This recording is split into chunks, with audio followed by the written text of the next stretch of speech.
I'm of the mindset that if you eliminate barriers to getting things done, they're much more likely to get done in the first place. That's why I've come up with the fastest and easiest way ever to transfer your Wii and GameCube games over to USB so that you can play them on your modded Wii with no disc required. Stick around, you're about to learn something new.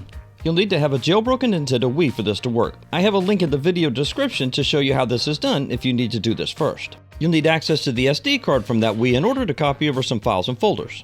You'll also need an external hard drive, and you're much better off to get an actual external hard drive than you are to try to find some kind of USB flash storage. You can use up to 2 terabytes worth of external storage, and I have a great hard drive solution linked for you in the video description. You'll need to download some files in order to make all of this work, and that starts with USB Loader GX. It's linked for you in the video description as well. Click the big green download button, give the website a moment to get the hamster running in the wheel, and the file will be downloaded to your computer. This app runs things on the Wii side of the house, but you're going to need Nintendont in order to run things on the GameCube side of the house. It's hosted on the GitHub and linked in the video description also. Most downloads on the GitHub are hosted in the Assets section, but in this case it's actually right on the main page.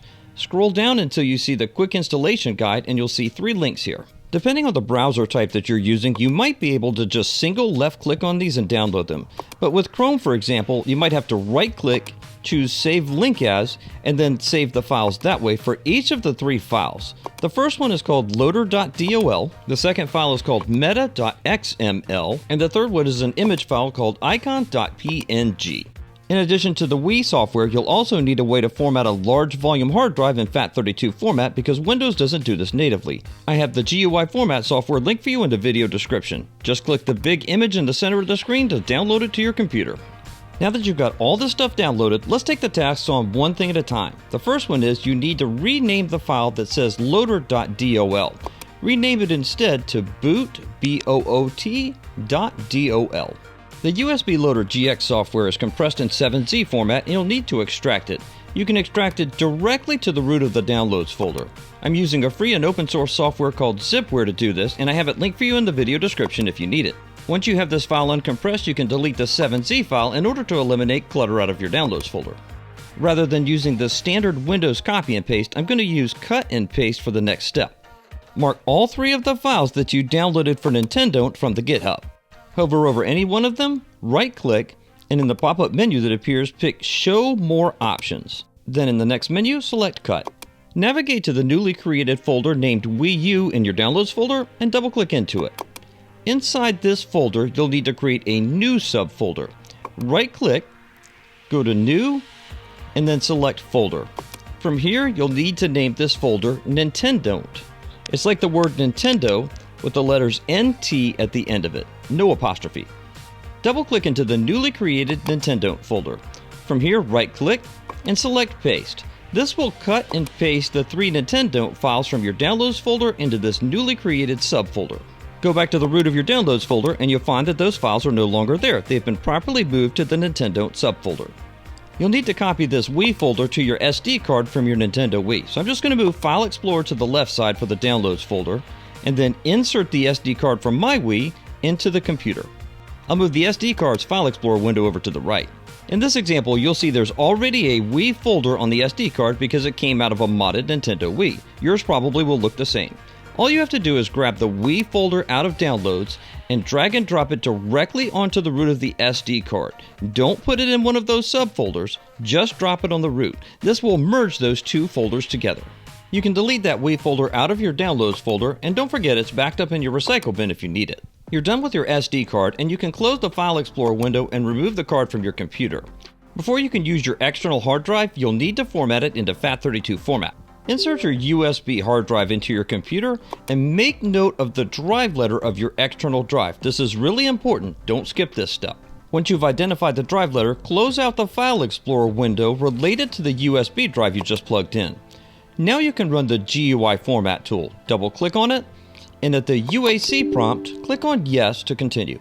Before you start using GUIFormat, make sure you close out any and all instances of File Explorer in Windows. Otherwise, you may run into a problem trying to format your connected drive. Take a look in the top left corner of the GUIFormat software.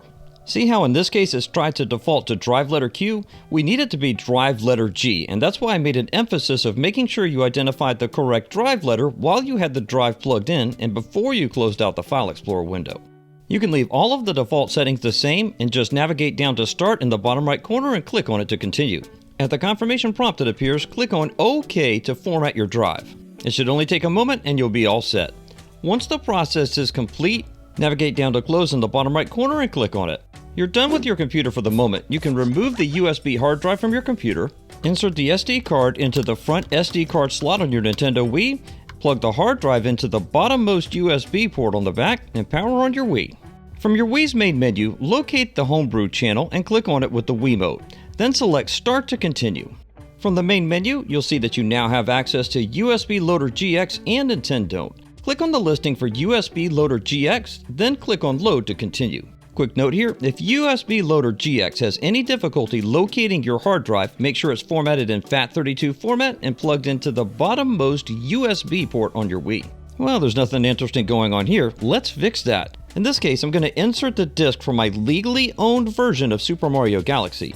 When you insert a Wii disc, you'll be asked if you want to install the game to the hard drive or just mount it as a regular optical disc. In this case, I'm going to select Install and then select Yes to continue. The system will identify the game, in this case Super Mario Galaxy, and ask you if you want to install it. Click OK to continue. You'll get a new window with a progress indicator showing you how far along you are in the install and how long it'll take.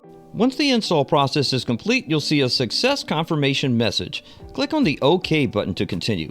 Getting your GameCube content copied over is a little bit different, so I want to show that separately. In this case, I'm going to insert my licensed copy of Star Wars Rogue Leader Rogue Squadron 2.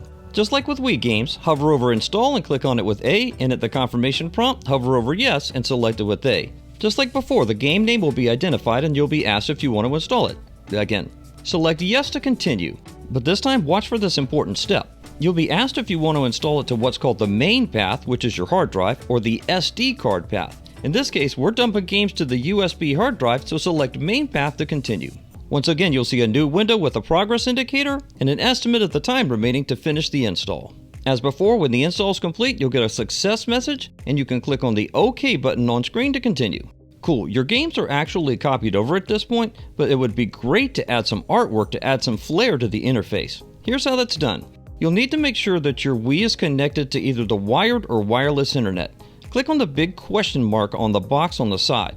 From here, make sure all of these are checked so that you can max out the amount of artwork you're getting. Hover over OK and select it with A to continue. Then at the confirmation screen that appears, select Yes to continue. This will download the artwork files to your Wii for both the Wii and the GameCube games. Pretty cool, huh? You'll get a confirmation notification on screen once the downloads are complete. Hover over OK and select it with A. You may very well find that some of the games that were originally on your list are not present after you download artwork. No problem, here's how you fix that. You see that big Wii button down there in the bottom right corner?